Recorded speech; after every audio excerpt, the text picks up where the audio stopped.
By observing that this is a treatise on a book addressed to any and every being, it is already understood that the focus is neither on the human being nor on humanity.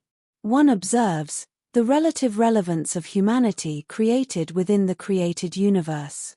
It is also observed that, no matter how obsessive the impositions of similarities between men and gods may be, both are creations of the same mind.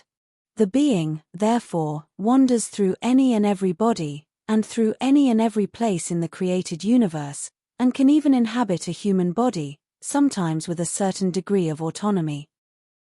The being itself has existed since the first manifestation, and the first manifestation has been sought with the intention of understanding the original being, when the original being is the very being that, as has been explained so many times, has no origin, and is never absent from the present.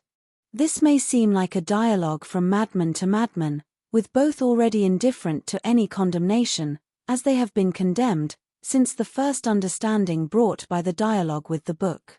For these, therefore, there are signs of welcome for this entry, whose labyrinth of mystifications is concealed, and which the book unveils, unfastens the limits, and offers the vision of everything that hinders the freedom of the being in recognizing itself.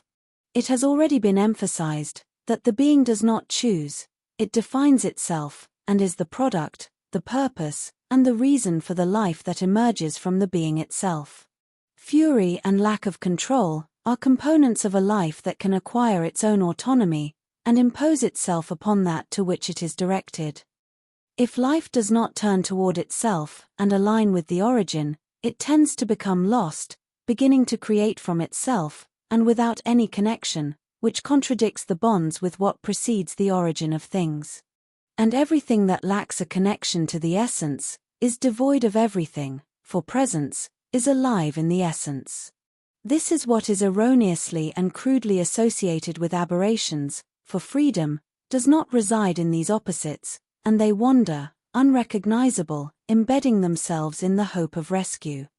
The essential being, on the other hand, is free in its actions, and only it can reorganize life, being invariably called upon, when necessary.